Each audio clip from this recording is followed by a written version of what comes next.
Clip number 691۔ اس clip میں آپ قرآن پاک کی سورہ نحل کی آیت نمبر 111 سے 113 تک کی تلاوت، ترجمہ اور تفسیر قرآن صراط الجنان سماعت فرمائیں گے۔ بسم اللہ الرحمن الرحیم۔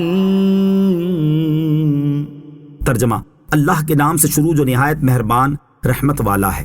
یوم تأتی کل نفس تجادل عن نفسها وتوفى كل نفس ما عملت وهم لا يظلمون۔ ترجمہ: یاد کرو جس دن ہر جان اپنی طرف سے جھگڑتی ہوئی آئے گی اور ہر جان کو اس کا عمل پورا پورا دیا جائے گا اور ان پر ظلم نہ ہوگا۔ یوم تأتی کل نفس، یاد کرو جس دن ہر جان آئے گی، یعنی قیامت کے دن ہر انسان اپنی ذات کے بارے میں جھگڑتا ہوا آئے گا۔ ہر ایک نفسی نفسی کہتا ہوگا اور سب کو اپنی اپنی پڑی ہوگی۔ جھگڑے سے مراد یہ ہے کہ ہر ایک اپنے دنیاوی عملوں کے بارے میں عذر بیان کرے گا۔ قیامت کے دن انسانوں کا جھگڑنا، حضرت عبداللہ ابن عباس رضی اللہ تعالیٰ عنہما اس آیت کی تفسیر میں فرماتے ہیں کہ قیامت کے دن لوگوں میں جھگڑا یہاں تک بڑھے گا کہ روح اور جسم میں بھی جھگڑا ہوگا۔ روح کہے گی یا رب، جسم میں داخل ہونے سے پہلے نہ میرے ہاتھ تھے کہ میں ان سے کسی کو پکڑتی، نہ پاؤں تھے کہ ان کے ذریعے چلتی، نہ آنکھ تھی کہ اس سے دیکھتی۔ گویا میں قصوروار نہیں بلکہ جسم ہی قصوروار ہے۔ جسم کہے گا یا رب، تو نے مجھے لکڑی کی طرح پیدا کیا، نہ میرا ہاتھ پکڑ سکتا تھا، نہ پاؤں چل سکتا تھا، نہ آنکھ دیکھ سکتی تھی۔ جب یہ روح نوری شعاع کی طرح آئی تو اس سے میری زبان بولنے لگی، آنکھ بینا ہو گئی اور پاؤں چلنے لگے۔ جو کچھ کیا اس نے کیا ہے۔ اللہ تعالیٰ ایک مثال بیان فرمائے گا کہ ایک اندھا اور ایک لنگڑا دونوں ایک باغ میں گئے۔ اندھے کو تو پھل نظر نہیں آتے تھے اور لنگڑے کے ہاتھ ان تک نہیں پہنچتا تھا، تو اندھے نے لنگڑے کو اپنے اوپر سوار کر لیا۔ اس طرح انہوں نے پھل توڑے تو سزا کے وہ دونوں مستحق ہوئے۔ اس لیے روح اور جسم دونوں ملزم ہیں۔ وضرب اللہ مثلا قرية كانت آمنة مطمئنة يأتيها رزقها رغدا من كل مكان فكفرت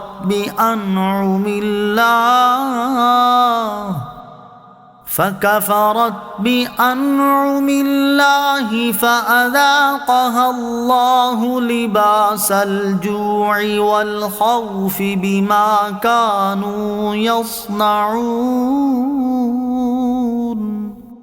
ترجمہ: اور اللہ نے ایک بستی کی مثال بیان فرمائی جو امن و اطمینان والی تھی۔ ہر طرف سے اس کے پاس اس کا رزق کثرت سے آتا تھا، تو وہاں کے رہنے والے اللہ کی نعمتوں کی ناشکری کرنے لگے تو اللہ نے ان کے اعمال کے بدلے میں انہیں بھوک اور خوف کے لباس کا مزہ چکھایا۔ وَضَرَبَ اللَّهُ مَثَلًا قَرْيَةً، اور اللہ نے ایک بستی کی مثال بیان فرمائی۔ اس آیت میں جس بستی کی مثال بیان فرمائی گئی ممکن ہے کہ اس سے مراد مکہ مکرمہ ہو، اور یہ بھی ممکن ہے کہ اس سے مراد مکہ مکرمہ کے علاوہ کوئی اور بستی ہو، اور یہ بھی ممکن ہے کہ اس سے سابقہ امتوں کی کوئی بستی مراد ہو جس کا حال اس آیت میں بیان کیا گیا ہو۔ اکثر مفسرین کے نزدیک اس بستی سے مراد مکہ مکرمہ ہے۔ علامہ علی بن محمد خازن رحمۃ اللہ تعالی علیہ یہ کلام ذکر کرنے کے بعد فرماتے ہیں کہ مقاتل اور بعض مفسرین کے قول کے مطابق یہ آیت مدنی ہے، اور یہی صحیح ہے کیونکہ اللہ تعالیٰ نے اس بستی کی 6 صفات بیان فرمائی ہیں اور یہ تمام صفات اہل مکہ میں موجود تھیں، تو اللہ تعالیٰ نے ان کی مثال اہل مدینہ کے سامنے بیان فرمائی تاکہ وہ انہیں ڈرائے کہ اگر انہوں نے مکہ والوں جیسے کام کیے تو جو بھوک اور خوف انہیں پہنچا وہ انہیں بھی پہنچ سکتا ہے۔ اس آیت کا خلاصہ یہ ہے کہ ایک بستی جیسے کہ مکہ کے رہنے والے جو امن و اطمینان سے تھے، ان پر لٹیرے اور ڈاکو چڑھائی کرتے، نہ وہ قتل اور قید کی مصیبت میں گرفتار کیے جاتے، ہر طرف سے ان کے پاس ان کا رزق کثرت سے آتا تھا، تو وہ لوگ نافرمانیاں کر کے اللہ عز و جل کی نعمتوں کی ناشکری کرنے لگے اور انہوں نے اللہ عز و جل کے نبی صلی اللہ تعالی علیہ وسلم کی تکذیب کی، تو اللہ عز و جل نے ان کے اعمال کے بدلے میں انہیں بھوک اور خوف کے لباس کا مزہ چکھایا کہ 7 برس تک نبی کریم علیہ الصلوۃ والسلام کی دعائے ضرر کی وجہ سے قحط اور خشک سالی کی مصیبت میں گرفتار رہے، یہاں تک کہ مردار کھاتے تھے۔ پھر امن و اطمینان کی بجائے خوف و ہراس ان پر مسلط ہوا اور ہر وقت مسلمانوں کے حملے اور لشکر کشی کا اندیشہ رہنے لگا۔ یہ ان کے اعمال کا بدلہ تھا۔ وَلَقَدْ جَاءَهُمْ